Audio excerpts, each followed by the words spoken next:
Ladies and gentlemen, welcome to another show of Fuente and Meerapfel present Meet the Professor. Hello, world. Hello, everybody.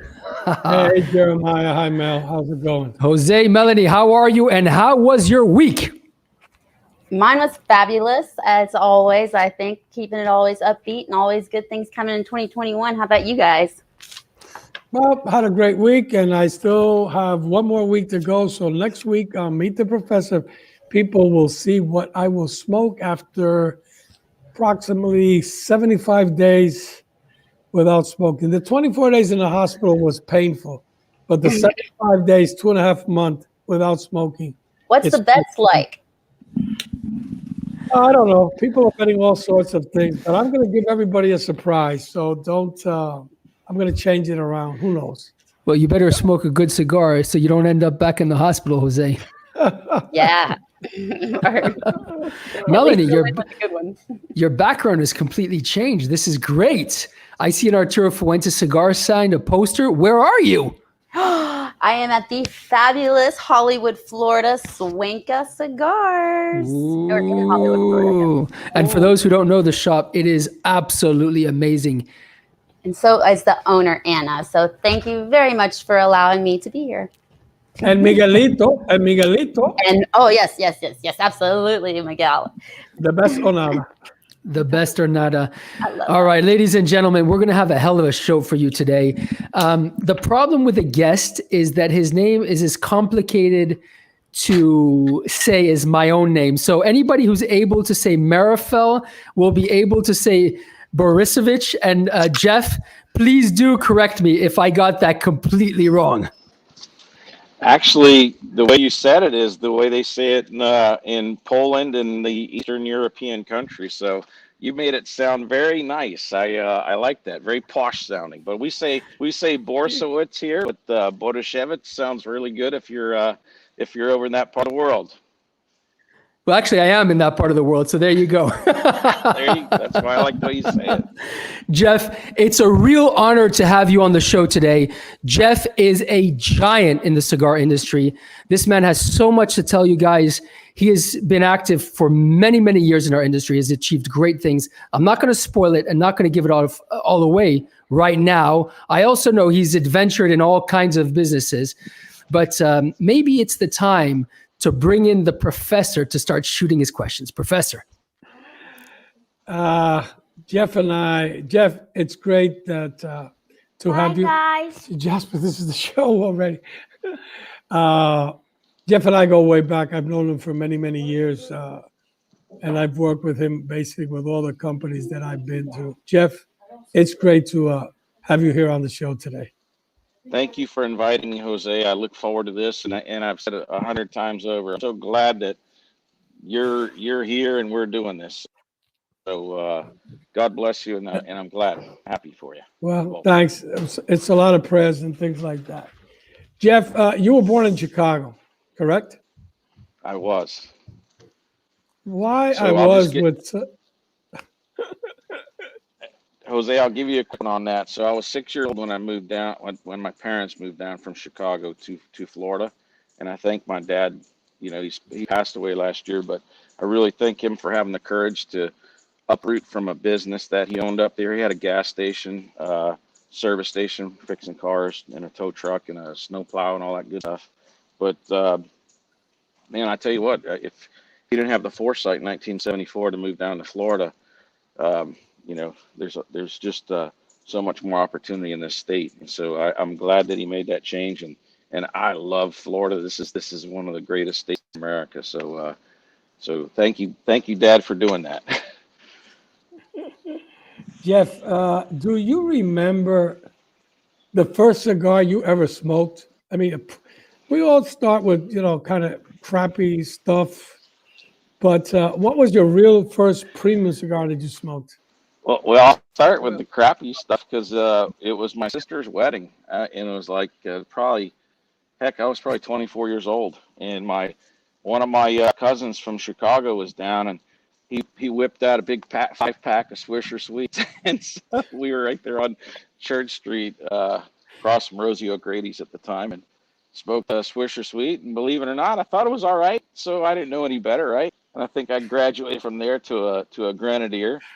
And what's pretty cool, you know, I was kind of broke at the time, and so buying a box of handmade cigars was a big deal. And I remember the first box I bought was a 10-count box of double Chateau Fuentes, and I think they were like $27 or $28 for 10 at the time, and I couldn't quite afford that much, but so a buddy of mine, we split it in half, and we each got 5, and that was my first box of premium cigars, and I tell you what, that was to this day I like that type of flavor profile, that mild creamy type of Dominican flavor, that buttery flavor, and it had that cedar wrap on it that just added a little, you know, you'd open up a box of those and you'd smell that cedar combining with the tobacco, and it was amazing.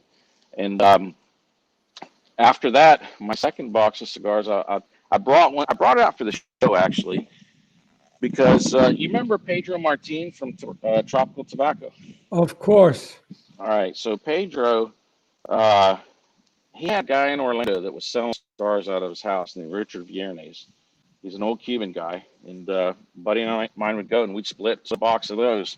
And this, I don't know if you guys can see that, but Cacique, of course. I remember Cacique. right? So Cacique, these were like $22 for a box of 25.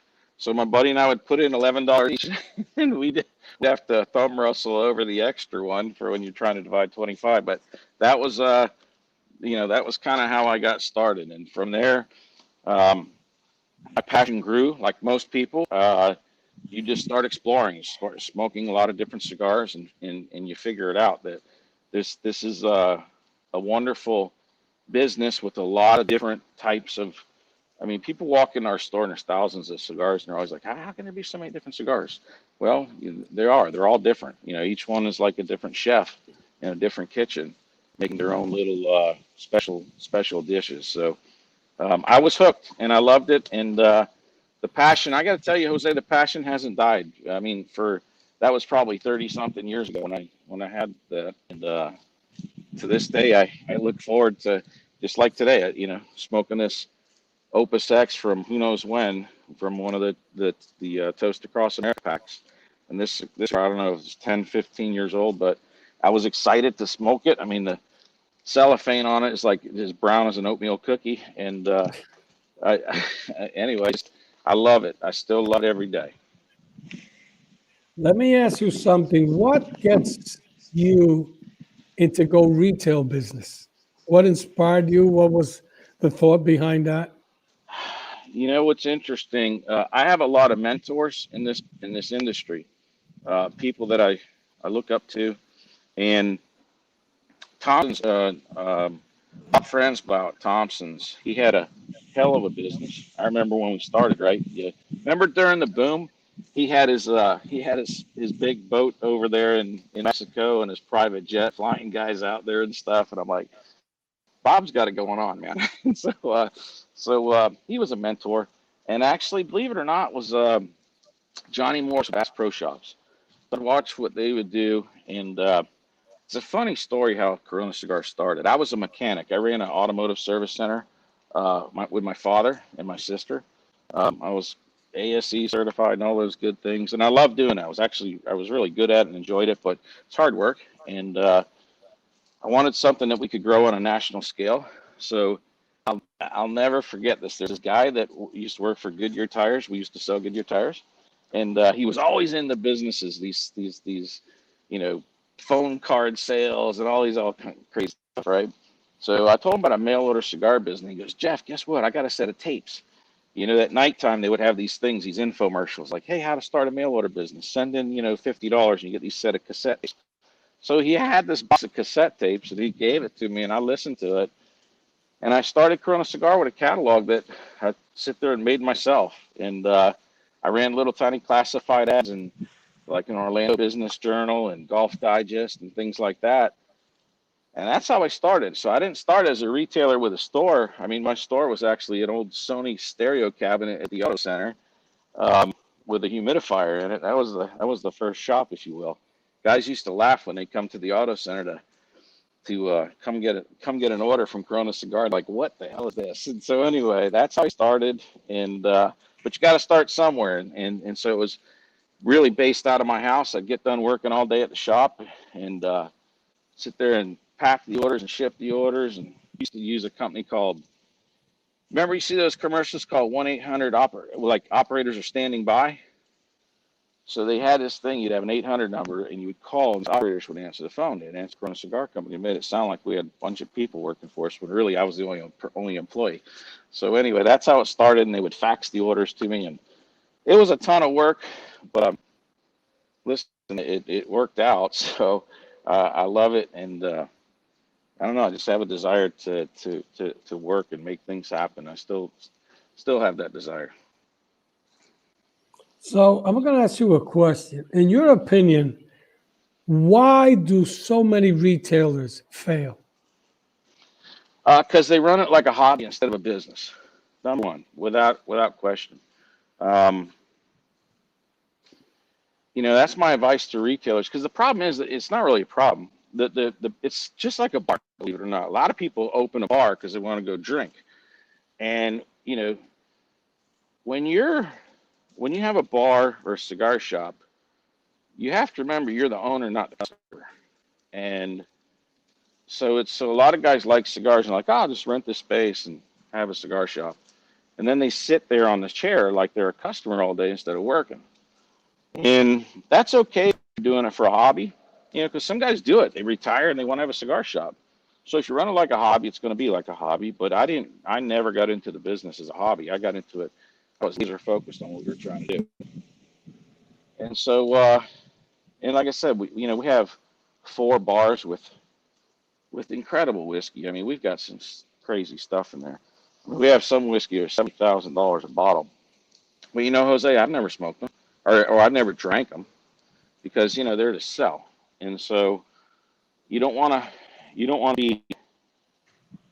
be in a business where you're the best customer. You're smoking all the profits, or eating all the profits, or drinking all the profits. Those profits should be plowed back into the business to make it better for your customers. So that's kind of an area I just see some people getting off track.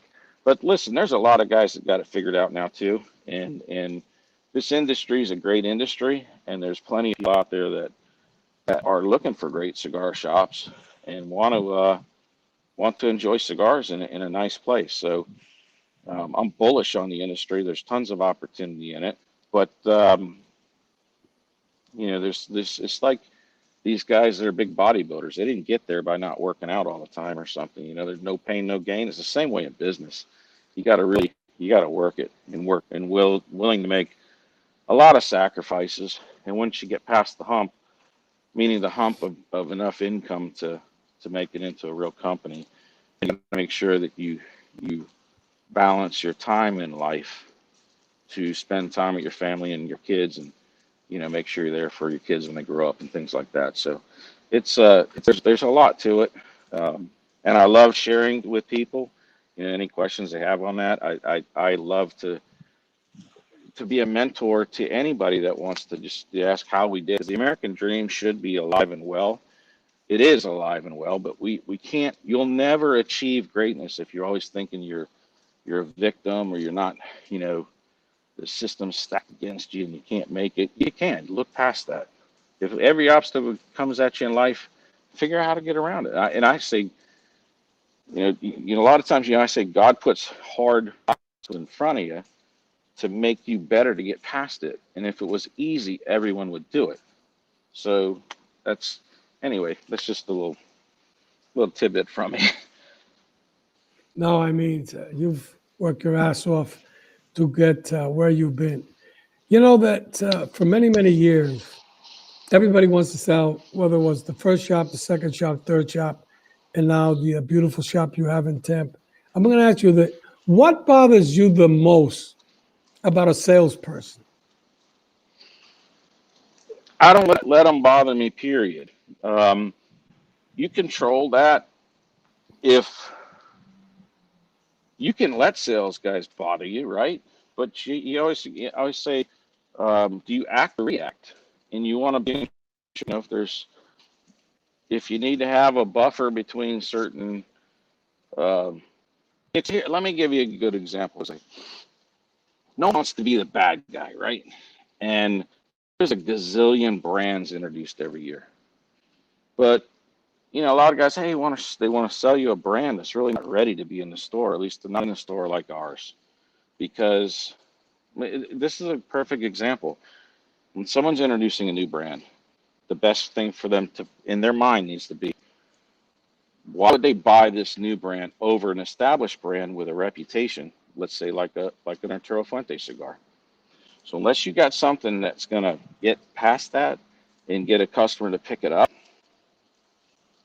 it's not a good business decision for a retailer to bring in a cigar if there's not some demand from it. Now there are plenty of ways to compete with Fuente and all the other big brands out there. There, an industry that is stagnant is a dying industry. And I'll give you an example of that. Look at when when I was a kid, my dad used to drink Seagram's VO, and then his buddies would drink Seagram's 7 and 7, and then had an uncle he would drink Cutty Sark, right? Now none of those brands are even, I don't even know if they exist. I don't think so, but I can tell you, no one's walking into our bar asking for Cutty Sark's blended Scotch, and no one's asking for Seagram's 7 or VO. And if you don't have innovation, things coming on and keeping it fresh, the industry gets stagnant. And remember, that's kind of what happened to the cigar industry until the boom happened, until Cigar Aficionado and other things came on the scene to make cigar smoking much more appealing versus the typical cigar guy was, George Burns or something, and all those, there was not a lot of 25-year-old kids saying, hey man, I want to be looking like George Burns or whatever. No, they want to look like Arnold Schwarzenegger or Sylvester Stallone or stuff like that. So you got to keep it fresh. And, so I mean, sales guys in the industry are part of the family. I really have some close friends. I mean, I'm like my best friends that are actually handle our accounts. And even some of the guys who retire, I keep in touch with. But if a retailer gets bugged by a sales guy, tell the sales guy, hey man, but chill out, back off. Your time will come, but don't ruin your chance. You know what I mean? Don't burn a bridge. So that's kind of what I would say. Be patient, and if you're a small startup company, I'd try to stick with the that can get behind your brand. Because if you're in a big shop, you're gonna get lost. And but some guys don't understand.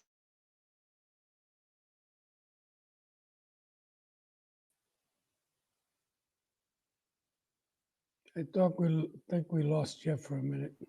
All right, we lost Jeff for a minute, but Jose, let me tell you something. Jeff was a gentleman in how he answered that question because you've been a salesman for the last 35 years, and I thought he was going to frame your ass on that one. All right, I see we have El Maestro de Maestro who just came in. Carlito, how you doing, Papo? Doing great, brothers. How are you? Nice to see you. Doing good. Doing great. All right, well, we just lost our guest of honor, Jeff Borysiewicz. So now, ladies and gentlemen, Mr. Carlito Fuente is going to step in. Now, that's great, man. It's incredible listening to Jeff. So much wisdom. Unbelievable. Incredible person. And so much truth to everything he said, from the very beginning, how he started, from nothing with the mail order and to see what has developed. I tell you, it's a big privilege for us to have Jeff Borysiewicz on Meet the Professor. I just hope, I listen to him speak, and I hope the retailers are listening to this program. There's so much information that retailers can learn from. He reminds me a lot of Abe, how Abe talks. Remember when Abe mentioned in several of his shows how he would go see Jeff and Tanya for advice and everything. It just, reinforces that Jeff is there, open to give information. And, I think he's an example for so many people to follow. And if they do, I think that they could really progress a lot or accomplish a lot of the things that they want to accomplish. So it's just a great opportunity. Absolutely. So I agree. I mean, you've known Jeff longer than me. I've only known him for about 22 years, but he has done amazing. The way he runs the shop, everything is immaculate, everything is clean, everything is organized, his staff is professional. I mean, people, how do you define success? Well, you define success doing the right things with the right people and not having, a rug that's been there for 20 years where you could grow tobacco or corn on it. And then you have these chairs that have more holes in it than the cloth that you could have, to use in shade tobacco. I mean, it's just insane, some of these shops. And then the owner wants to know why things are so bad for him. Well, you know what? Just look at your shop. When was the last time you even cleaned the ashtrays? And a lot of things. What happened to Jeff? All right. Melanie, you're up. Hi. So, guys, be sure to go ahead and type in those questions so that we can nail the professor today, and make sure that it's about tobacco. But let's see what you guys can come up with. Amazing. All right, guys, send your questions in. We want somebody to win that bobblehead or whatever it is we're going to be giving out. We want somebody to nail the professor, and hopefully it might even be Jeff. Back to you, Jeff. Hey, you guys can hear me again? Yes. All right, so I apologize. Like I said, there's the Bay Hill Golf Tournament going on around here. So there's a ton of strain on the Wi-Fi and internet in this neighborhood. So anyway, I apologize about that. No problem. Jeff, let me ask you a question. Without a doubt, on a different phone, I'm using this. Without a doubt, you have been a very successful retailer. What has made you so successful? A great team, that's for sure.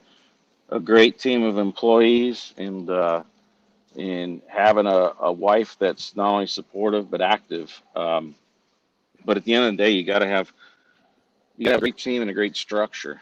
And leadership by example is a big thing too. In any business, it doesn't matter whether it's working on cars or working on cigars or even at the farm. You got to, do any job, make sure that other people don't mind doing it. I think there's somebody here that wants to say hello to you. You might know him. My friend. Good to see you. Hey, Carlito. How Hey, are bro. you? Let me tell you something. So much wisdom, so much knowledge. It's incredible for such a young man. By the way, you're probably one of my oldest friends in the cigar industry and still so young. And Yeah, I got this gray beard. People think I'm it's okay. 65. I know, shave it off and you look like you're 25. But there's one thing that you have proven, that working on a farm keeps you young. Hard work, working on a farm, loving it, nature keeps you young. It's great to see you. Thank you for sharing so much knowledge with so many people.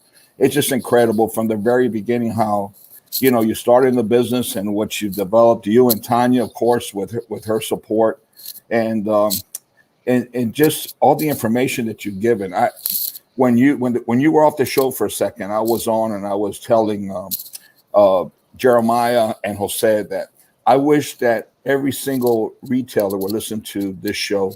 There's so much film to learn, so much wisdom that you're sharing, so much proven, knowledge. And I'm just very grateful that you're on, and I just send you love from the Dominican Republic, send you big hugs. And, I'm so fortunate to know you and to see what you've developed over all these years. And it's only come through hard work, perseverance, and a commitment to something that you're so passionate about. And you've contributed so much to our industry, and you continue to do so. Thank you, Carlito. Also, one of the things that your dad, I didn't know him that well, but I can tell you this, that he was a mentor for me as well. And that nice movie that Keith Park did where interviews with you and your dad and stuff. And your dad sort of reminded me in a way of my dad. He's a graduate of Hard Knocks and just worked his tail off, and but was tough. You know what I mean? And there was a part where to me, there's two parts actually. Now these TED Talks, they talk about something called grit, and it was like now it's like a fancy catchword. But in reality, like your dad, that's what I call grit. When he talked about, the factory got burned down, and then he's like, well, we'll start over, And then, the Opus lawsuit over that, he's like, let's, we're going to fight. If we lose everything, so what? We'll start over. And it's that, when I talk about obstacles, my obstacles, I never had my factory or farm burned down, right? But those are real obstacles, right? And having to start over again. But there's, you just look at it like things that don't kill you make you stronger, right? And so I really admired that about, the whole Fuente story. And when you talk about also, the farm is great. It's hard work. I really do the hard work. I like it. I like to get in there and literally, top plants, pick tobacco, do stuff like that. But it's sort of a yin and yang because, we have a store that's downtown Orlando. I mean, right on like Main and Main Street. And our stores are always a lot of action and a lot of people. So every now and then it's nice to go work where you got birds chirping and sun and with, Wi-Fi and things like that, we can still do work, not only farm work, but actually run a company as well. So I think for just mental health, it's good. And for physical health, my dad used to always tell me, don't go to the gym, go get a shovel and dig a hole or something, you know what I mean? He's like, he's like, why would you sit there and waste all that energy? You need to go do work. That's your exercise. I'll give you exercise. Go push your lawnmower, And so I kind of feel that way now. I don't go running and jogging and all that stuff, but when you're out there huffing and puffing on the farm instead and sweating, that's my form of exercise. Yeah. So go push the lawnmower, earn your 6-pack of Budweiser or Busch or whatever it was in those days. But Jeff, thanks for mentioning my dad. But obviously, from what I heard from you just now, your father and my father are a lot more common than you can imagine. He also was a Cuddy Sark and a 7-7, a Canadian club guy. Right? That's what I remember in the old days. When I was growing up. So. Yeah, and you're right. It's just hard work, perseverance. That generation, I think, just knew of nothing else but work. And I think that those are one of the values that really accomplish a lot in life. It's just, consistency, perseverance. And you mentioned, I'm sure you would do the same thing because what else are you going to do? If there's an incident where, God forbidding, a hurricane or everything, you just pick up the pieces and you keep going because that's what you do. That's what we do. That's what we love. We have no other choice and you have no other choice. because it's your life and it's become your life. So like anything else, you'll be strong and you'll go through it. And I have all the confidence, and I know that you'll do the same exact thing. So picking up on that, if any retailers would like books that they should read, in my opinion, read the Cigar Family book, because it goes over. There's a lot of historical perspective of the cigar industry in that book, especially like there's a chapter called The Fatal Penny, and then also watch that DVD. Somebody can probably find it somewhere. The one on the Fuente story too. There's a lot of good history, and I believe that I say this a lot of times, Carlito, when people are asking about the tobacco farm in Claremont and stuff, and I'm like, how did you know it was going to work? And I said, well, I didn't know if I could do it, but I knew it could be done because the Cubans did it in 1898, and they did it in a place called Fort Meade, Florida, and then the southern farmers up there in Tallahassee area were doing it. And I always said that a tobacco plant that we put in the field today, it doesn't know that it's 2021 or it's 1851. It has no clue what year it is, right? So if those guys could do it back then with mules and hoes and just, they didn't even have the technology we have. There's no reason we couldn't do it today. And so that's why I like history. I mean, one of the biggest guiding, some of the real documents that are used to guide on what we do on a farm, they're literally from the 1800s. And so history is an important part, even though with all this high tech stuff we have and cutting edge. But don't forget to look back, because there's a lot of things that you can apply from even like when we did direct mail with starting the catalog company. I mean, Sears was doing direct mail in the early 1900s. You know how many people bought houses? I mean, Hawaii was half built off of a Sears catalog. Wow, I didn't know that. Yeah, they buy homes. And if you pick up a J.C. Penney catalog from the old early 1900s, all the cigars that were in there.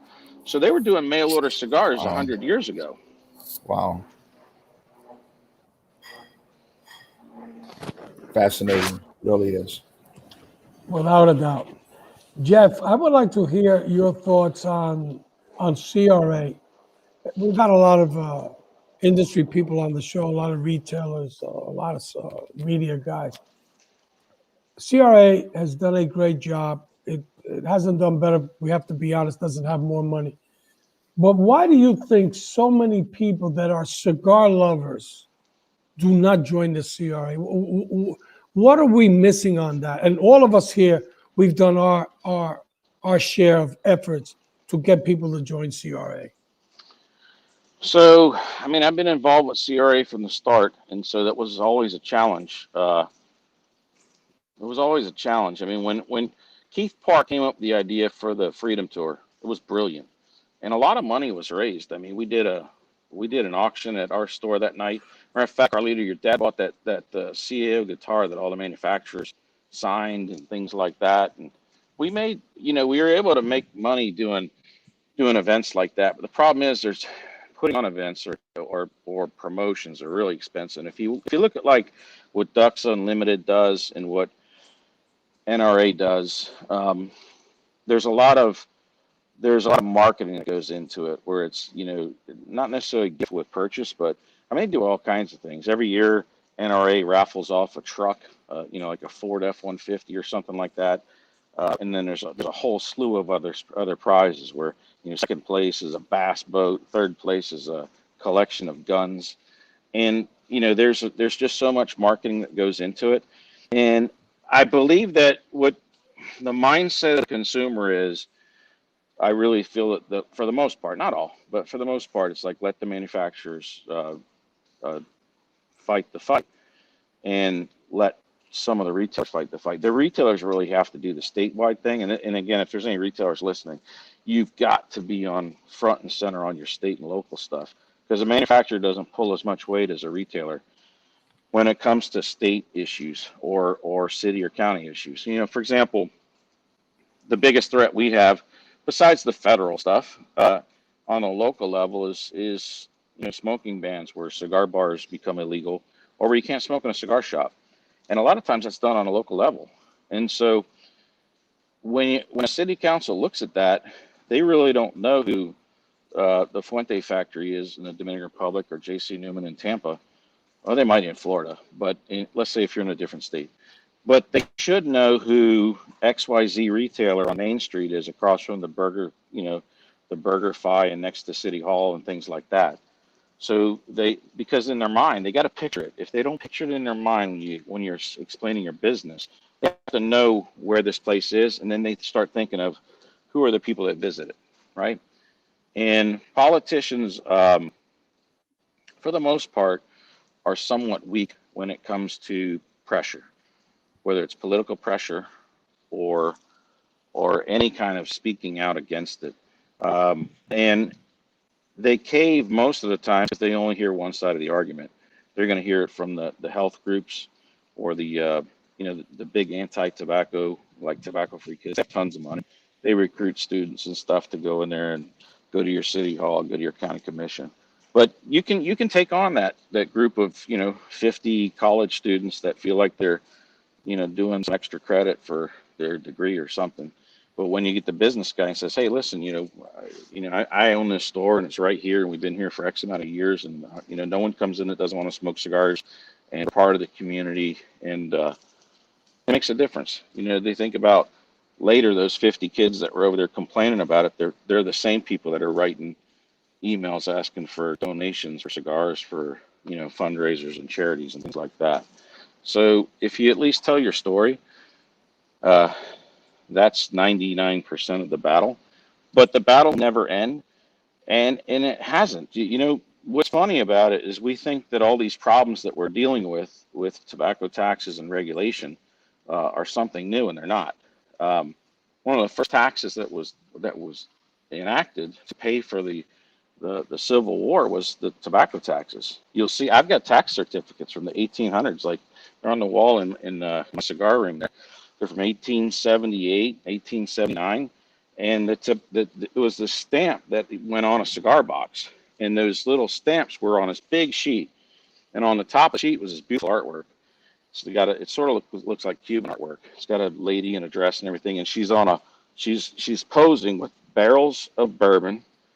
She's got hands of tobacco, and that's what they're taxing to pay for the reconstruction. So we've had tobacco taxes and alcohol taxes have been around since 150 years. But the difference is that the cigar community it is quite small. It may be small, but it's influential, and that's what the key is just stay active with the community. And as far as consumers go, we'd love to support it. In the CRA, for us, the CRA packs are what works the best. We sell a ton of them, but that's because a customer's getting something for it. He's spending $100. He's getting his membership, but he's also getting a lot of special cigars. So it's always going to be a challenge, but yeah, there's ways that it could improve. But then you got to front a lot of expense to hire a marketing person that not only can come up with marketing ideas, are something that are, I don't want to say they're easy to come up with, but I bet if you had 10 people sitting around a table, we could come up with a lot of great ideas.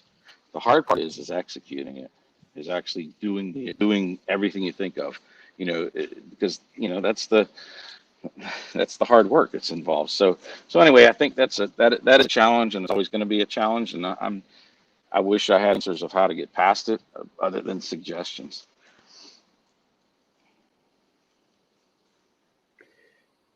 Indeed. Jeff, when you travel and you visit a shop, what's the thing that bothers you the most? You're on mute, Carlito. I hate to interrupt you because I know you got a good question coming, but I just can't, I just don't want the program to continue without giving my full-hearted gratitude to Jeff Borysiewicz. Those that don't know, Jeff Borysiewicz designed the logo for CRA. He was very instrumental in putting it together. Jeff Borysiewicz is a founding member of CRA and also was the president and leader of the CRA for the most difficult years that the CRA faced. And I just think that everyone who listens to the program now, the future, the next generation should know that. And Jeff, if you ever want to see the guitar that my father bought at the auction that we raised money for CRA with signatures of every great manufacturer, unfortunately some are not around, with us anymore. But if you ever want to see that guitar, it's at headquarters in Ybor City, hanging proudly on the wall. And if you ever want to use it for any event or something and just see all those signatures of that proud moment, it's there for you, my friend. Thank you. That was a special night. It was very special. Never forget it. Jeff, I was asking you when you've traveled around on vacation, you have time and you stop into a shop. What's the thing that bothers you the most walking into a shop? Well, I try to look at all the positives first, and I think what's pretty cool about cigar shops is they all most of the times always have their own personality, and a lot of times that personality is based on, and so I like that. I think that's kind of what makes cigar stores unique, is that they're not cookie cutter. But then of course you come into some cigar shops and you can kind of tell that the owner, it's not quite his thing. You know what I mean? He's in it for a business, but it doesn't matter to him whether it was a cigar shop or a Subway or something like that. You know, he's just figured, hey, this looks like it might work. But I think the biggest thing is that, you know, just keep it clean, keep your shops clean. Because I have always said this, you know, it doesn't cost you anything to really clean. You can take a towel with water on it and dust your place off, and you know, there's no out of pocket expense for that. So you know, keep a clean shop. But cigar shops are hard to keep clean. I mean, let's face it, you know, there's ashes everywhere and smoke everywhere and people and dust and everything else. But you know, that's going into it. It's like when you have automotive centers. It's like you spill oil on the ground, right? You need to wipe it up and clean it up. Oh, but the next car is going to do the same thing. Doesn't matter. You got to clean it up. You got to keep your shop clean. Keep your cigar shop clean. So I think that's probably one thing that is the easiest thing for guys to fix. But again, when I go into cigar stores, it's more of like, I like talking to the owners. I like talking to the staff. I like talking to the customers. And the camaraderie is the same, no matter whether you're in New York or whether you're in Wyoming or Washington or Portland or Florida. The camaraderie is always the same, and I think that's so cool. No matter, actually, go outside the country too. You can go to wherever. You can Dubai or whatever. It's always kind of cool because we all talk about these things, and it leads into much bigger conversations if you choose to dive in. So that's my feedback on that. I was just about to lead into bigger conversation, Jeff. Have you ever seen Jose get nailed by the public? That is. And in a question? I hope so, because the rest, Jeff, we really don't want to see it. so let me explain that one real quick. So what's really good about when Jose does these tasting seminars or tobacco seminars is that not only does he know what he's talking about, but even if there was a question that might stump him, which I don't know what that would be on cigars, but he's quick on his feet, man. So Jose knows how to make it happen, and where customers feel like, he's not a bullshitter that they're trying to explain cigars, that you're talking to somebody who knows what he's doing. So no, I mean, we've spent a lot of time together. I mean, I remember being at La Aurora Factory and other things, and so he knows what he's talking about on that. Yes, he does. But there's a part of this show called Nail the Professor, and this is where the public tries to get a go at him. You ready? All right, here we go. Ladies and gentlemen, it's time for Nail the Professor.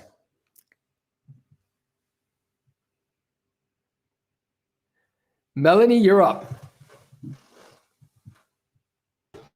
You couldn't hear my song. I totally was doing the intro music. All right. So we had a couple of good questions here. Wait, what happened to this? I don't see you. Oh, I'm going to come up here in a minute. There I am. All righty. Okay, let's see what we started out with. Hold on. All right, so the first question that I have for you, Jose, is, let's see.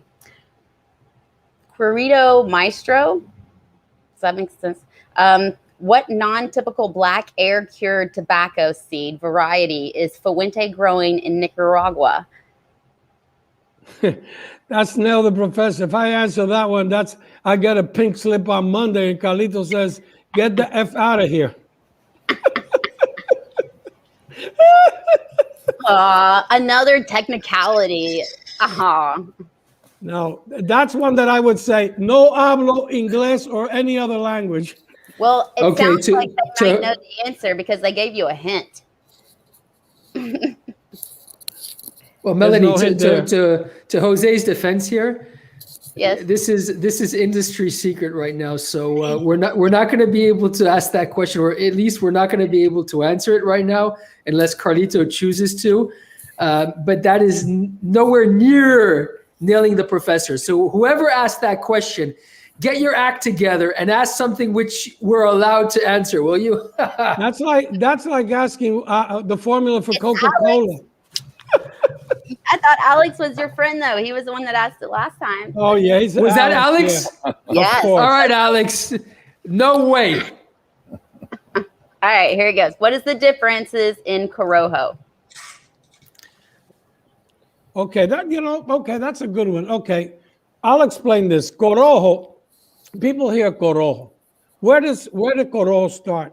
In a farm in Cuba called El Corojo, which was owned by Daniel Rodriguez, which I didn't have the pleasure to meet him. I don't know if maybe Carlito met his son, Danielito Rodriguez.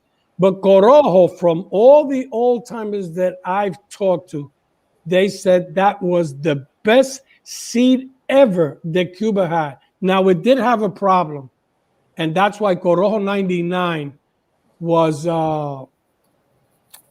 worked on, and the Institute of Tobacco in Pinal del Rio, and they came up with Corojo 99. Why? So it would be resistant to black shank and blue mold, the same thing they did with Criollo 98. So there's different varieties of Corojo, but the famous one is the original one from the farm El Corojo in Cuba, and then Corojo 99, and now I think they have different types of Corojo. But in my opinion, and this is something that one of the greatest growers of tobacco in the world, Don Alejandro Robaina, told me, and a lot of people don't understand, in Cuba, it's not what the farmers want to grow. It's what the government and the Institute of Cuba of Tobacco tells you to grow. And Robaina told me, even if I would take the risk, I would still grow original Corojo because there's not a seed better than that. Carlito might want to add something to that. No, you know what? You hit on the nail. Yes, I did meet Danielito Rodriguez in the 70s when I was in Nicaragua, and I know his daughter, the daughter of the family. It was the best, known as the best rapper coming out of Cuba at that time, at Corojo, the farm, at Corojo Farm. I've always been told that it was a hybrid of certain Havana tobacco with a certain other seed. With a Connecticut. Yes, that's correct. I don't want to say because I wasn't there when I made the hybrid, but yes, that's correct. And the Cuban tobacco, Cuban seed per se, it's very difficult to get wrappers out of it. You only get a certain percentage of leaves that have the elasticity or so forth when it's sun grown or shade grown. So it was this hybrid, this mix that was able to give you more wrappers and so forth. And going back to the original question, this is the seed that we're growing in Nicaragua in just a small amount. It's a hybrid of one of my father's favorite tobaccos, and it's not Cameroon. Okay, it's a Cuban seed, a type of Cuban seed, and it's a hybrid of different Cuban seeds. And we tasted it and we liked the flavor and everything. And that was something that was developed by Felix Mesa. He brought the original seeds from Cuba, and we've been growing it now for 5-6 years. We started with exactly, and it's something that we believe in. So that's just one leaf in a big recipe. It's not something that's going to be a cigar with that leaf 100%. Because I believe in blending with other seeds and other tobaccos to get the balance and the complexity that you're looking for. Melanie, another one? All right.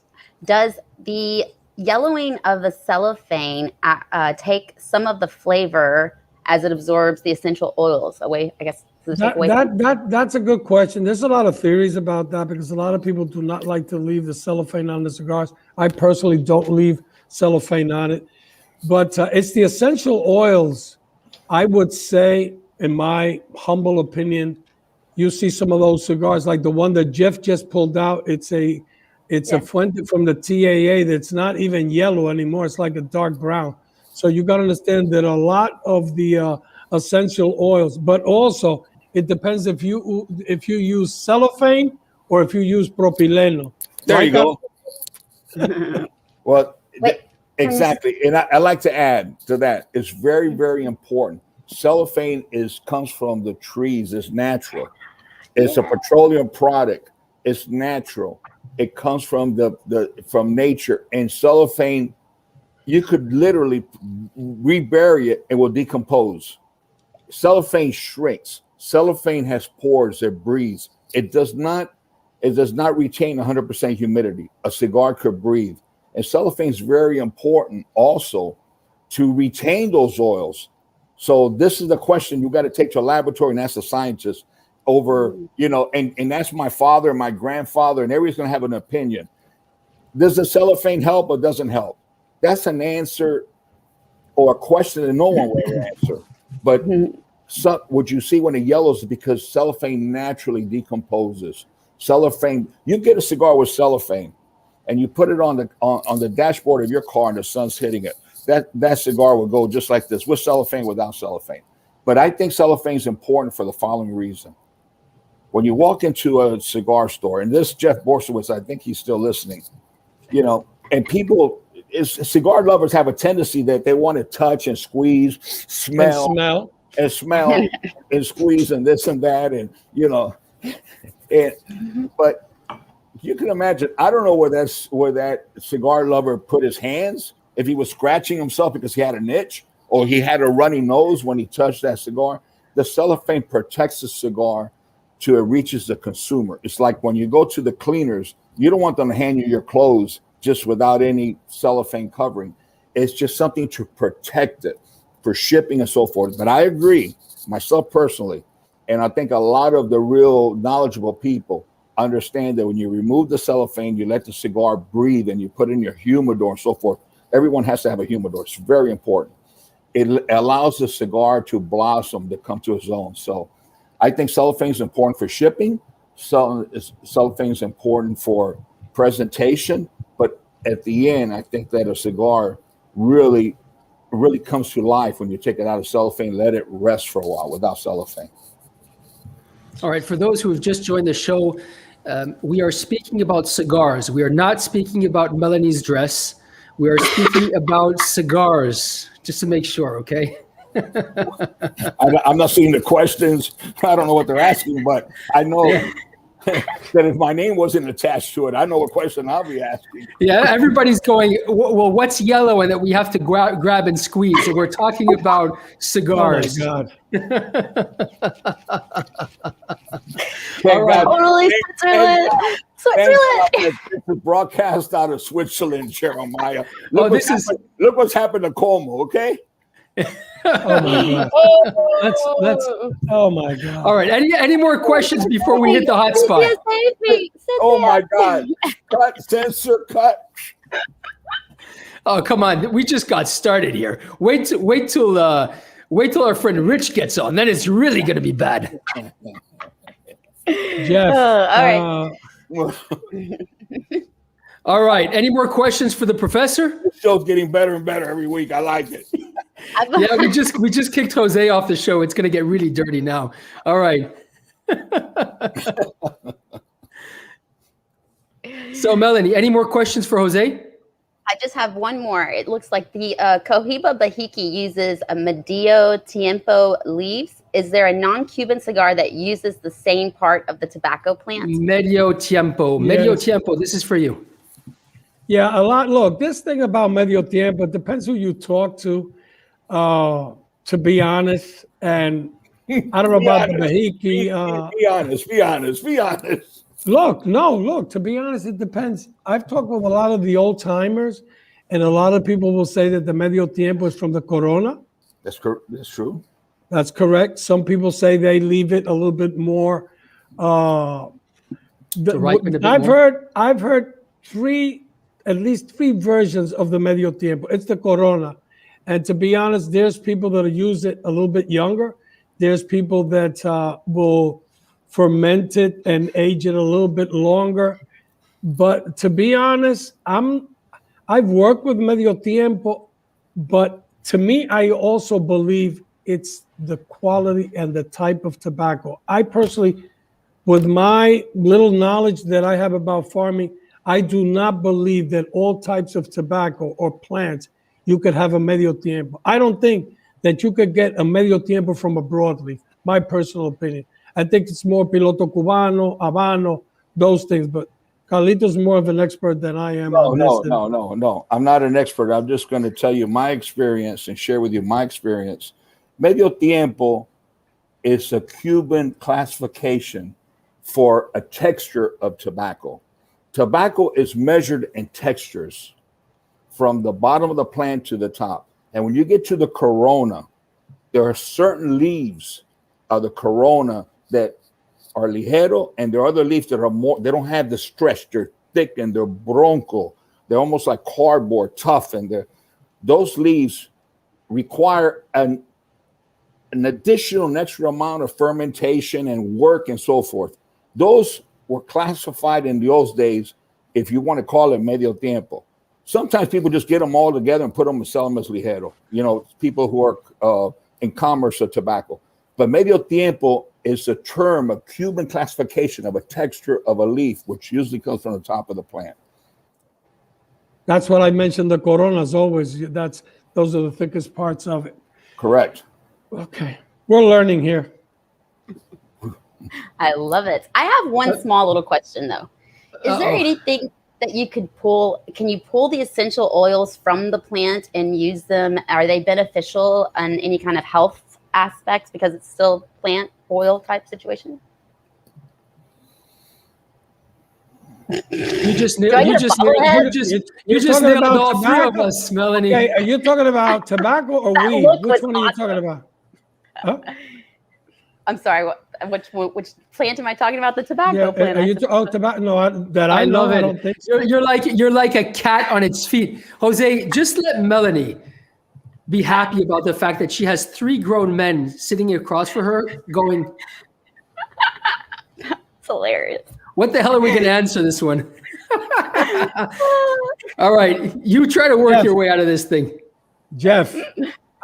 Leave Jeff out of this, Professor. No, I gotta ask. This is one of the most important questions of. Wait, but before we get there,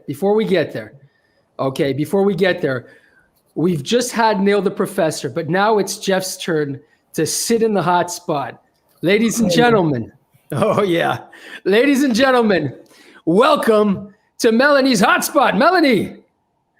Okay, that is totally Sesame Street. Whoa, gotta come up with a different song. See, guys, what's going through my head? All right, so I want to. Hi, Jeff. It is so glad. I'm really loving this interview. You're fantastic. Very logical. I love logic. It's so awesome. Thank you.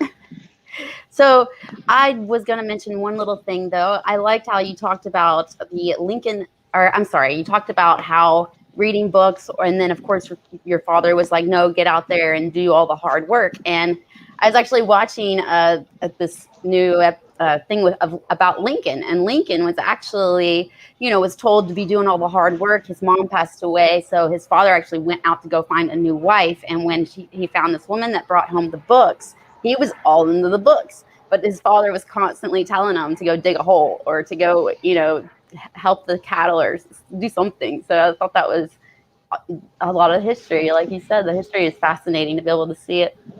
But relations. So let me build on that though. One of the things that I've always done is work during, especially like with the farm, whatever else, work during the day and at night, read a lot. And what was interesting is when I first started growing a cigar, I'd work in the auto center and then work on the cigar stuff all night long. So I used to sleep only 4 hours a night, and it was crazy. I used to sleep on a couch intentionally with the TV on, so that when my alarm went back off at 4 in the morning, I'd sleep from midnight to 4, and that way I didn't fall asleep like in a deep sleep, and I could get back up and go to work. But no, obviously reading is important, but I prefer to do it when the action's not happening during the day. But I want to circle back to that question about extracting oils or whatever. I don't know the answer, but I can tell you this. This is a true story. At my dry cleaner, there's a Chinese lady there, a good friend, and she knows that I grow cigar tobacco. And she goes, "Hey, can you do me a favor? Can you bring some of the stalks in for me to make?" She wants to make a medicinal tea out of it.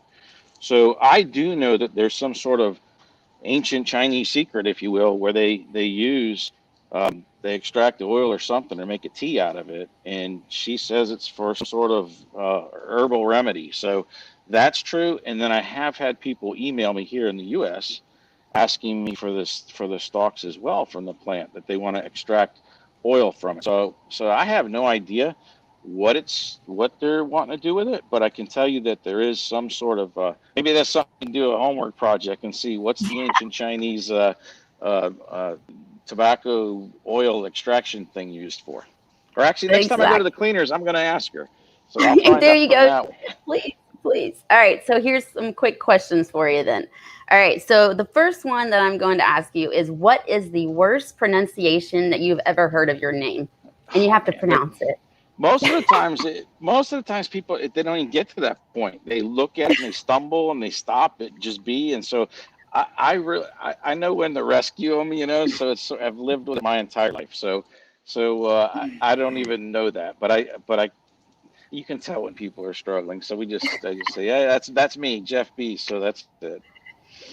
All right. So then, since characters, or I'm sure that, you obviously don't let things get to you. So similar, maybe you laugh at things. What's the funniest character or situation that you've seen happen inside of a cigar lounge? Oof. In a cigar shop.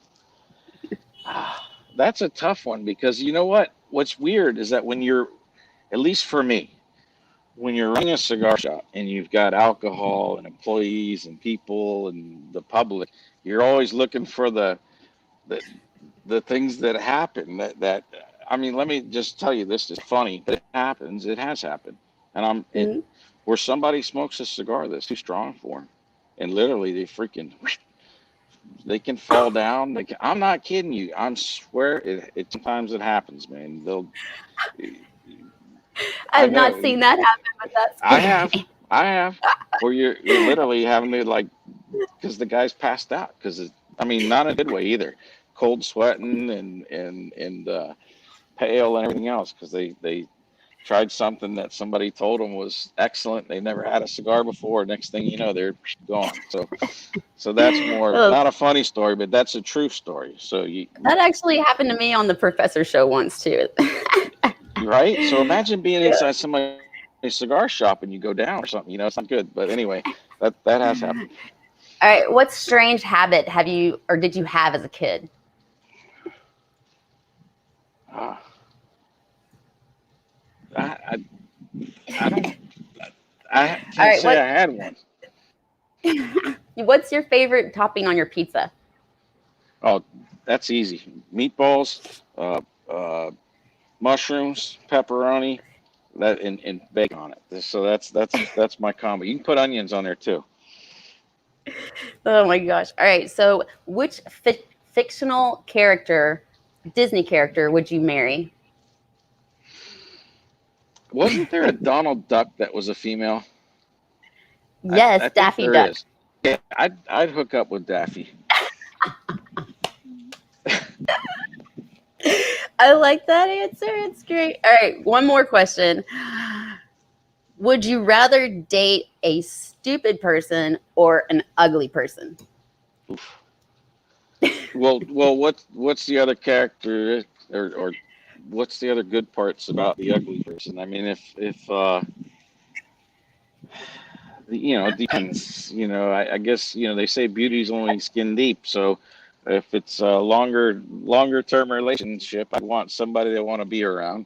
If it's one night stand, I guess that would be a different answer. That's but great. I'm past those days.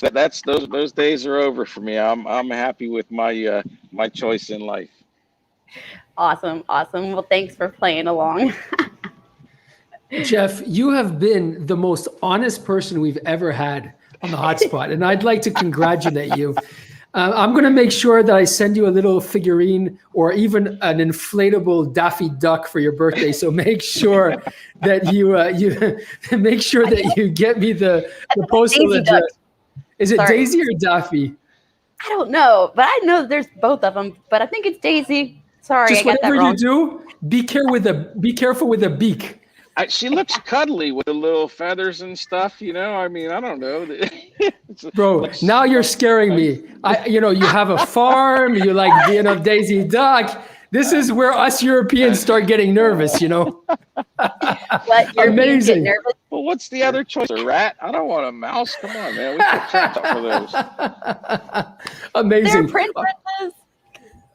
Melanie, you did an amazing job. Jeff, you played along and you were very sport, like we would say. Thank you so much. Before we go, we got a couple more questions for you. Back to the professor. Jeff, we talked a couple of days ago, and one of the questions I asked you, and I mean all of us, we got to be honest about it. Jeff is going to grow tobacco in Florida. Tobacco had not been grown in Florida, and you updated me on this for the last 50 years, and then I think with the 5 years have been growing. What made you go into what I think was a challenge or inspired you to go that? Was it the challenge? What was your motivation to grow tobacco where tobacco has not been grown for 50 plus years? Well, I've always had an affinity for agriculture. I was in Future Farmers America as a kid and stuff, but I didn't own any land, so it's really hard to be a farmer if you don't have any land. But so whenever I'd go to Central America or Dominican Republic, for me, the highlights were always going out to the farm. I just always had an affinity for that. And so it's like even when I went to Chateau de la Fuente, it's like, and I tell Carlito this all the time, and a lot of people don't realize this, and it's amazing what you see at Chateau de la Fuente, because at the end of the day, when you're growing tobacco, you can have a beautiful field, right? And that's what your ultimate goal is, to grow beautiful, great tobacco.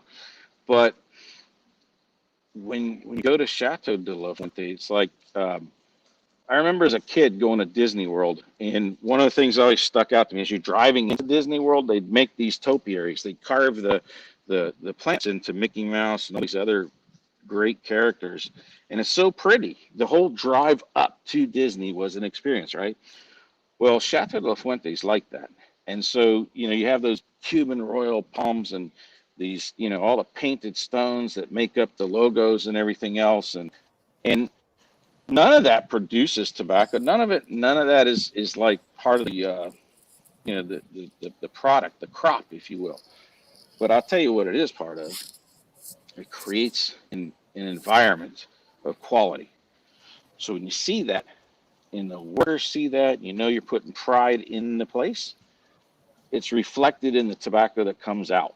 And so I've always loved farms, and it's inspiring, whether it's in Nicaragua or Honduras or Costa Rica and any of these tobacco farms I went to. So when the opportunity came up to do this, I said, you know what, let's do it. I did a lot of, Gene Tipton was like one of my best friends who passed away last year.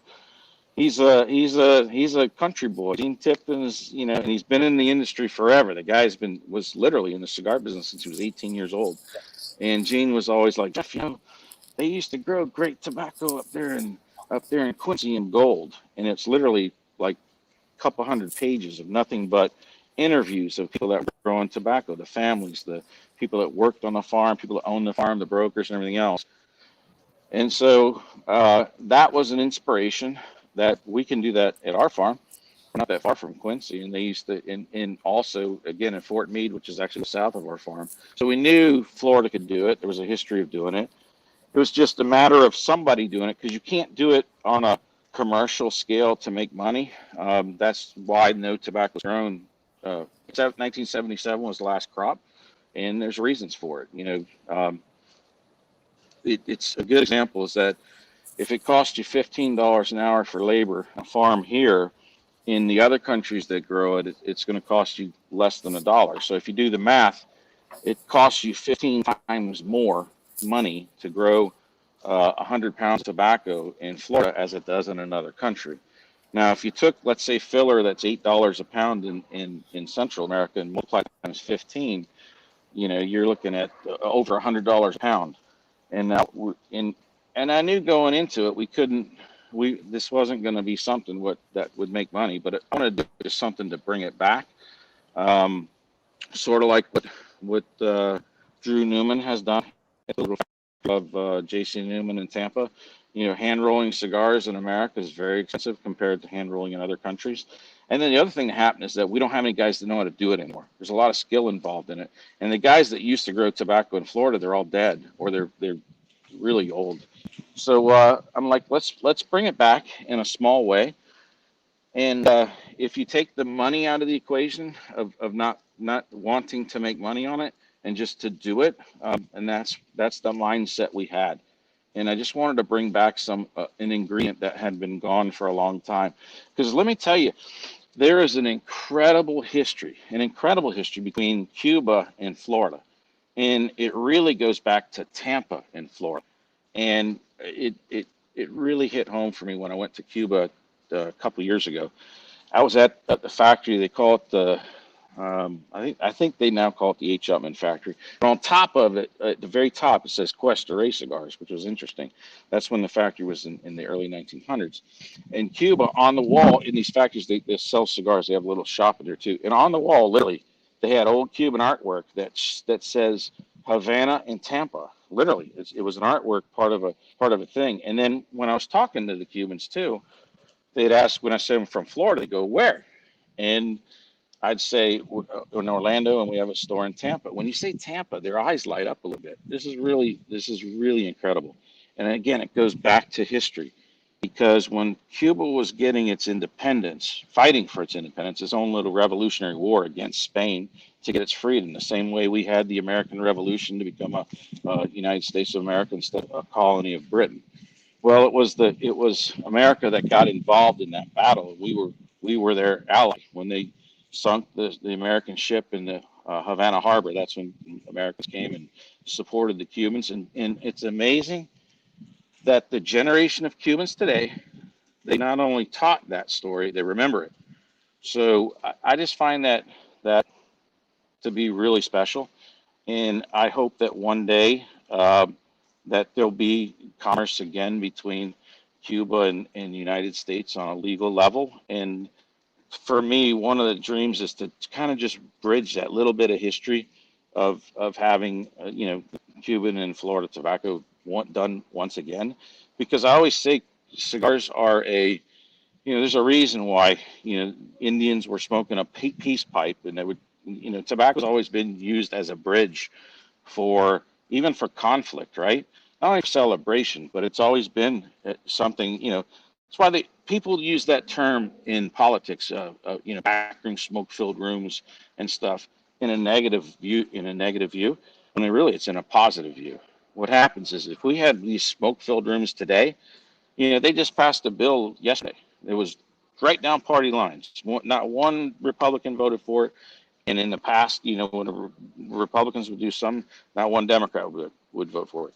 If you had a smoke-filled room back in D.C. again, and actually had people smoking cigars and taking the time to discuss what each other's issues are, you could find some common ground and the end result would be better.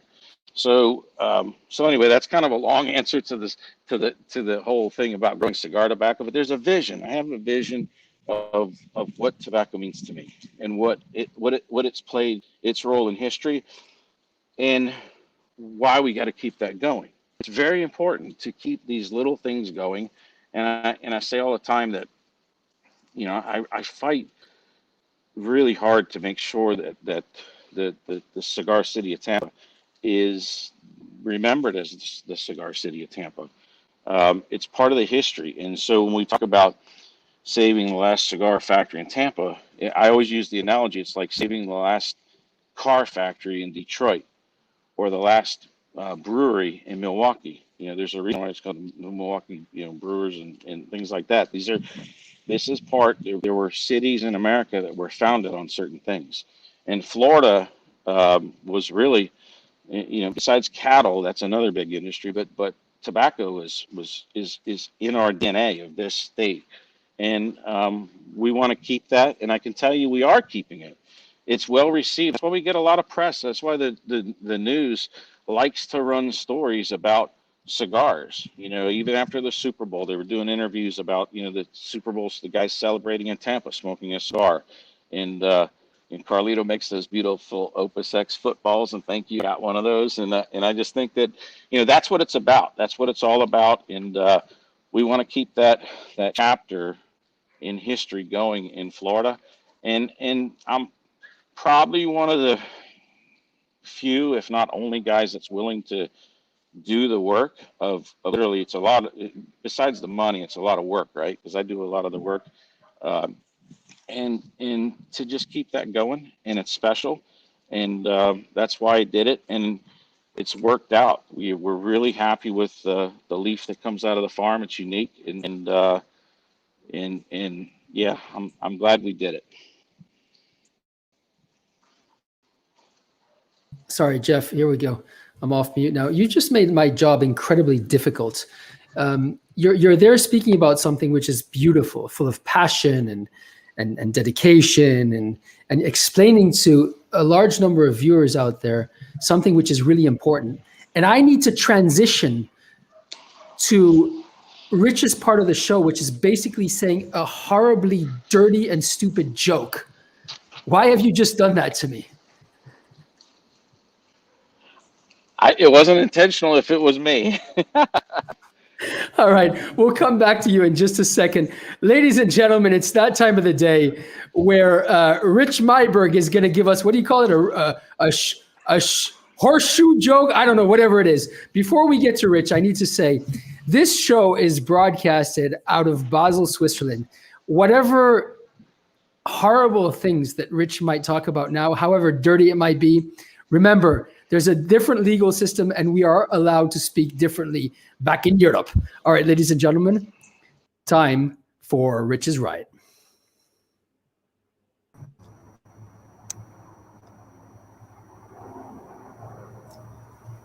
Okay, I don't see me, but it says I'm on, so I must be on. And I got the horseshoe cue, so quick comment to my friend Jeff. Keep your wings to yourself. Keep your wings to yourself. Daisy's mine. So two women are out playing golf. One tees off, and as you know, many golf courses you're going this way toward one green, and players are going the opposite direction to the other green.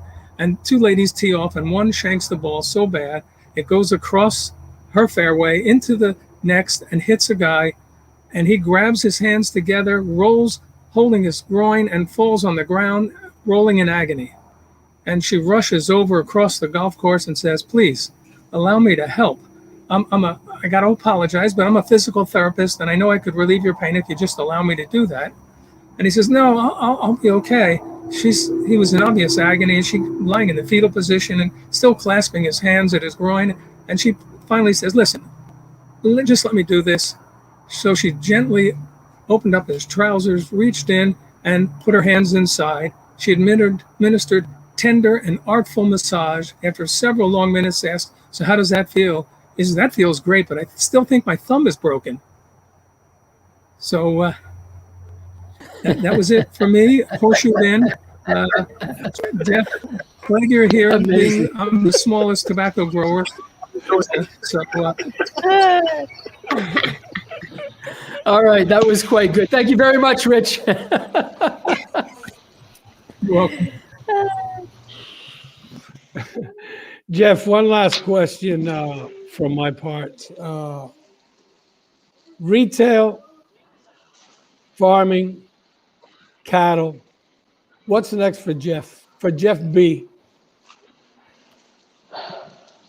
Well, we still keep our eye on the ball when it comes to the retailers. We continue that path of growing Corona Cigar. We've been blessed to be in an industry that actually did well through COVID. we're diversified between brick and mortar and mail order, and so and we're also blessed to be in the state of Florida, that we are open and things here are good. Um, but the same thing with there's so many things that we have yet to do, especially when it comes to Florida sun-grown tobacco, and then now the cattle business came out of the tobacco business. Let me explain this, and Carlito can probably really appreciate this. Is that when you have guys that work on a farm and you're growing tobacco, typically we used to just grow one season. We would grow the spring crop. But then what do you do with your guys that you've trained, that have been with you? What are you going to do for the rest of the year? Because they're going to move on. And so we wanted to make sure we could retain our good employees and keep them so we have them for the next season. So that's why we diversified into cattle. And I imagine that's why a lot of guys in Nicaragua do it as well. Maybe they do. I don't know. Maybe they just have a passion, because I know that Placencia and Pepin and Eduardo Fernandez, they're all into cattle as well. Maybe they just like it. But for us, I needed to come up with something that we could keep some guys, just the core guys, the core team, working. So fixing fence and doing things like that. But what we did is to straighten things out, let's keep the season going, is we are fortunate to live in Florida where you can grow two crops. You can do a spring crop and a fall crop. You just can't grow in the summertime because it rains too much. And plus, believe it or not, working conditions in July and August are just pure miserable. I mean, it's hot. It's Brutal. It's brutal. People come down to Florida in 5 hours, they get a sunburn and blisters on their back. Imagine working in the summertime through that. So and the other thing is, when we had all our eggs in one basket, one spring crop, is that you could, just yesterday in Daytona, they had like 4 inches of hail. And so hailstorms, when they come through, hail is one of the worst things that can ever happen in tobacco. And I know the guys in Central America and Dominican Republic don't have to fight it, but in Florida and in Connecticut, it's an issue. So anyway, you could have a beautiful spring crop. I mean, just looking gorgeous. And then overnight, comes a hailstorm, and then everything's torn up and ripped to shreds. So by doing 2 smaller crops in the spring and the fall, we diversified ourselves so that if we had a really bad spring, or in the fall too. Now, what happens in the fall in Florida, and this is what happens in the Dominican Republic too, you got the hurricanes that come through. So in the spring, you got to worry about the hail and the bad thunderstorms. In the fall, you got to worry about hurricanes. But if you split your crops, you can diversify a little. And we don't, in Florida, there is no crop insurance for what we do. In order to have insurance, you have to have a pool of farms. Well, there's only one person in the. So that's why whatever happens, if things fail. So we do a spring and a fall crop, and then we've got the cattle going on. And with COVID, there was another thing that happened. We started seeing, you guys saw the news over the summer. They were literally killing off hogs because the processing plants were closed, and things got whacked where people would go to the grocery store and there'd be no beef on the shelf. And yet when we were trying to sell cattle at the auction, they weren't buying them because the processors were closed. So things got really weird. And so I saw that as an opportunity because consumers wanted to buy beef directly from a ranch. So that's another thing that we're working on. And again, it's not like we don't have enough things to keep busy, but when you see that there's a desire and a way to maybe change up and do a little bit better on a small scale, that's, we're not looking for this to be huge, but it's just something, just another way to try and, because farming is difficult. I'm telling you, farming is really hard. That's the challenge of keeping a farm going year round. And it's one of those industries where even if we were a commercial whatever, I don't care what you're growing, the margins are really, really thin in America because you're competing against vegetables that come out of Mexico or South America or even beef coming out of Central America and other places. So anyway, there's a lot of other things we want to do, and anytime we see opportunities for another Corona Star location, we're constantly always looking for that too.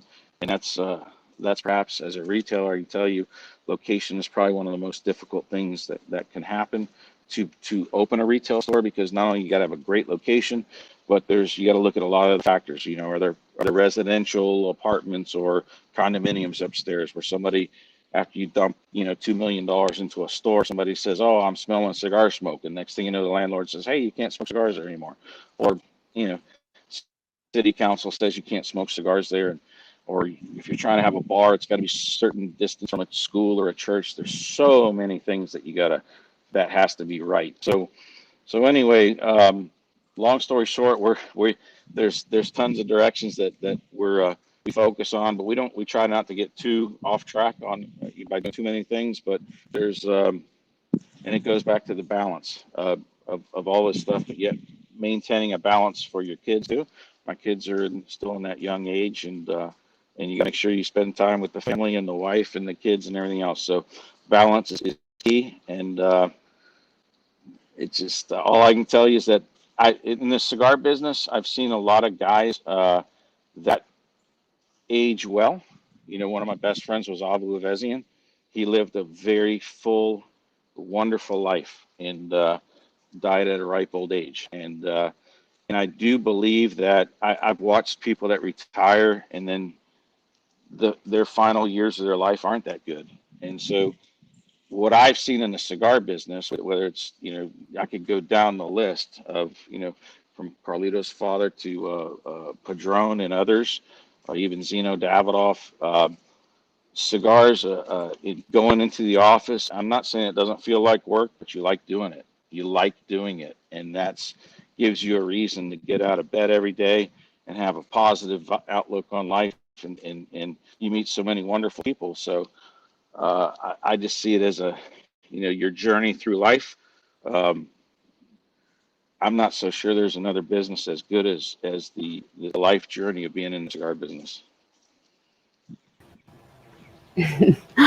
Wow, this was an awesome interview, Jeff. I really, really hope that they're going to invite you back, because if they're not, I'm going to invite you back on one of our shows. Maybe you can be with Cynthia, but this is fabulous. Okay, guys, and if you want to share this video with your friends and your cigar smoking buddies, and even the ones that don't know cigars but love history, please do that and go to our tinyurl.com/theprofessorshow and give that subscribe button a little love tap, and be sure to hit the notification bell so that whenever we go live, you'll always be able to be notified.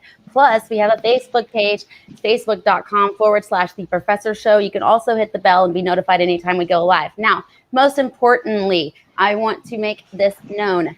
We are now we give away Fuente Friday giveaways, and for every giveaway, you have to be signed up, which is free, at the cigarrightsoftheworld.com. This will make you eligible for a prize. So that is the free part. The point is that we want to be able to collect you all together, and then our ambassadors who are here in the comments, thank you guys for helping the CRA and pushing that. We want you to be part of the CRA. So this is a way for Jeremiah, even Reinhardt. Oh, and if you want to be a ambassador for the Cigar Rights of the World, it's free. Yes, you're going to be doing it for free. We need you. You can email Reinhardt at cigarrightsoftheworld.com. It is REINHARD at cigarrightsoftheworld.com. Bye-bye. Jeff, I would like to take the opportunity to thank you for a very delightful and interesting conversation with you. Like Mel said, I think we will have you back. You're a person that we could talk a lot and learn a lot. And give my regards to Tanya and the kids. Always great to see you, brother. Carlito.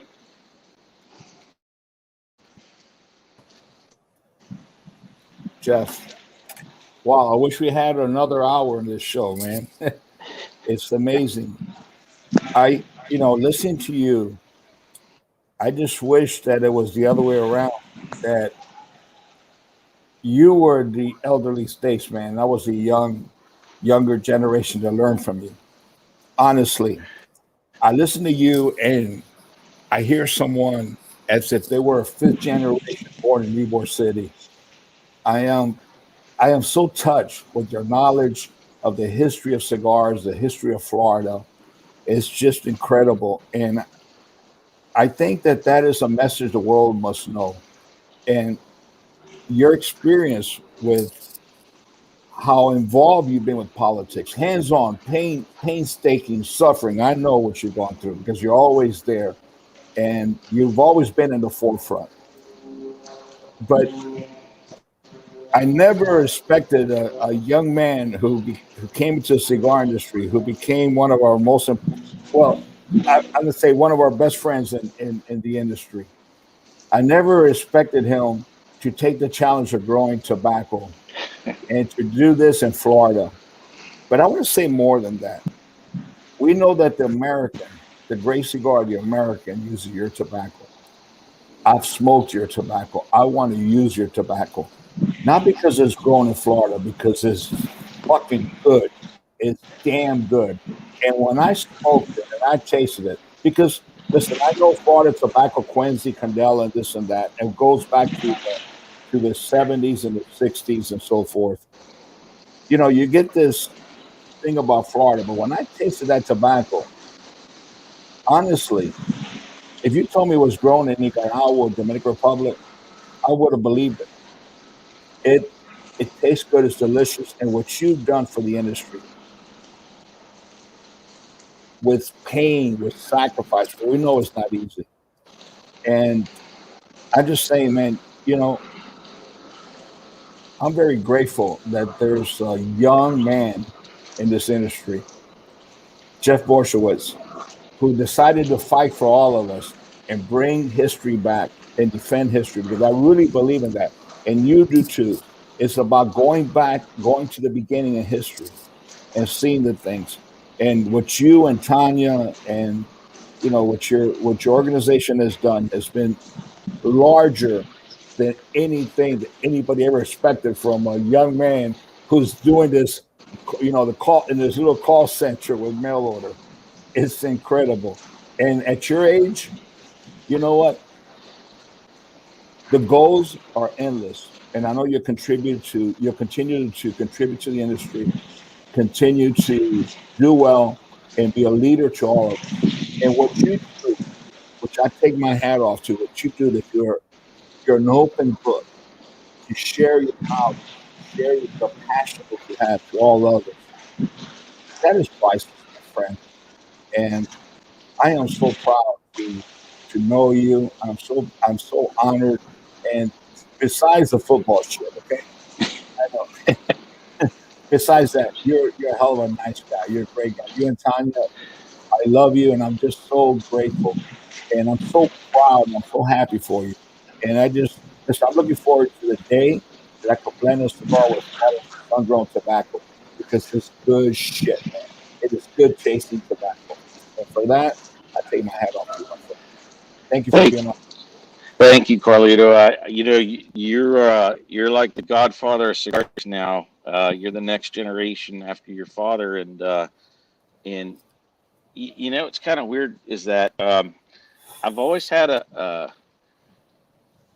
an affinity or something. There's something that connects it, because a lot of my friends were old or are old, and then like when Avo died and Gene died and stuff, Yeah. and even like when I met Stanford Newman for the first time, man, I really we'd go to the football games. I just talk to him, and he would teach me so much, especially like on the pre-embargo cigars and stuff. We'd look at things, and he would tell me, "Oh yeah, this and that, and this was a club in New York," and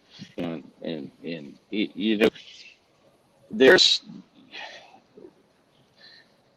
the Indian tribes have an issue where they got to teach the next generation how to speak their native language, and I think that there's something about that. Where we have to make sure that we pass that information on, because there's so much history involved in this. And maybe I was just here at the right place at the right time, and meeting the right people. But also, one of the cool things that Tanya taught me a long time ago, because she's really insightful too. Um, when she was a kid, she grew up in like around an old folks home, and she told me that when you speak to an old person that might be 85 or 90 years old and they're frail, as long as they haven't you know, my dad died. He had dementia, so the last few years wasn't well there. But as long as like Abe was sharp as a tack, Stanford Newman Yeah, was he sharp was. as a Yes, tack, yeah. right? Not And in 90 years old plus. yeah, and so even though they're in a 90-year-old body, their mind is still the same as the guy that was 22 years old at one time Fred doing this, that. Zanaboni. Let's not forget Fred Zanaboni and Yeah. everyone else. So when you talk to these guys, you know, there's so much there. The knowledge is there and the mind is still there. It's just that the hourglass, you know, is running out on their life with the old age. But I've always had an affinity for that. And then at the same time, you know, you got to help them and hold their hand when they're coming down a curb or something, so they don't fall and break a hip or something like that. So anyway, I you know, there's been a lot of good mentors for me, and I'm honored to hear what you say, and it means a lot to me. So you know, and again, you're an inspiration too. Like I say, you're the Disneyland of tobacco, and I don't know whether whether you had the same, whether I don't know what inspired you to make your place look the way it is, but there's something there that did it. Because I don't know if your dad said, "Carlito, you're crazy. Why are you spending all this money, you know, on landscaping?" Of You course. might, you know, but But you're like, Mr. you know, Jeff Borysiewicz, the baton has been passed on to you.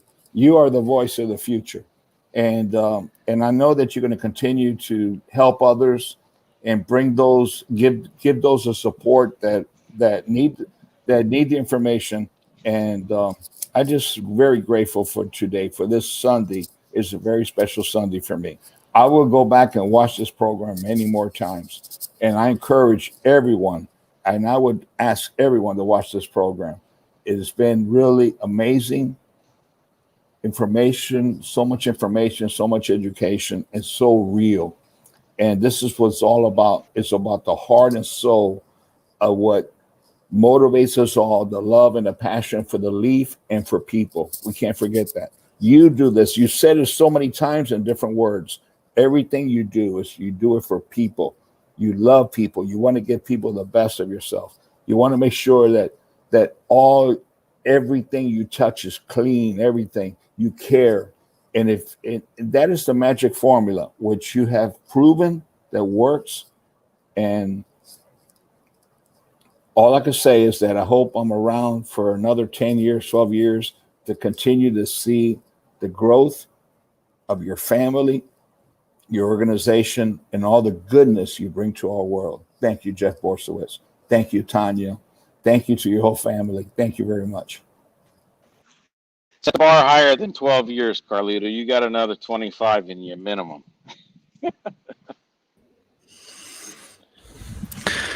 All right, Mr. Borysiewicz. Did I get it right this time? You said it right the first time, like a pro. Listen, Jeff, thank you very much for coming on the show. Today was spectacular. We're an hour and 40 minutes into the show. Normally this is scheduled for an hour, but we could probably continue this for another 3 or 4 easy. But I must say that this is unbelievably interesting. I've gotten to know you over the show today, which is insane. So hopefully I'll be able to travel over to the US soon and actually sit down and share a cigar with you. That would be wonderful. What you're doing in Florida is spectacular. You need to know something. And this is the Fuente and Meerapfel show is all about sharing behind the scenes on our industry and sharing things which we don't usually share. And I'm going to tell you and everybody else on the show today something which most people don't know. In the 1930s, when my grandfather fled Nazi Germany and went to the United States of America, he ended up in Florida. And the first thing he did was grow sun-grown tobacco in Florida before he headed off to Cuba. So in a way, you've continued what he was doing back then, and that means a lot to me. And I would love to come over and actually spend time with you on the farm, and hopefully with we called him Opa, which is grandfather in German. Hopefully with my grandfather looking down and seeing what Jeff managed to do, that would be really special for me. So That's amazing. Your grandfather must have been one tough guy, because you got to remember when he was doing stuff back then, they didn't have air conditioning. They didn't have all the stuff that we got now. So hats off to him. He was doing it the hard way. Well, listen, I think anybody who's in farming does it the hard way. There's no easy way out of the farming, that we know. Jeff, thank you so much for coming on the show. Really, really appreciate it. And I can't wait to see you soon in person. Thank you. All right. Now, for next week, Professor. For next week, we're going to have also a good friend of Carlito, of mine, of Jeff, father and son, Mr. Nick Perdomo and Nicholas's son. They will be on our show next week. Talk with Nick. He was very happy. And I know we'll have a great show with Nick. He has a very interesting story. And father and son is it's really good to see the third generation. So it was a great show. Great having Jeff on the show today. And see you guys next week. And remember that next week, I will be smoking a cigar for the first time in probably around 75 days. So try to guess what it's going to be. You might win a bobblehead. All right, let's just hope that during his first cigar, it doesn't end up like one of Jeff's clients where he actually passes out on the show. That would really suck. But anyways, ladies and gentlemen, thank you very, very much for logging in today to another show of Fuente and Meerapfel present Meet the Professor. Until next week, take care of yourselves and of others. And remember, if you don't do it with passion, don't do it at all. Bye-bye for now. Bye. Thank you. Nice, beautiful. Great show. Bye-bye, Jeff. Thank you Bye-bye, very much. everyone. Bye-bye, everyone. Jeff. See ya.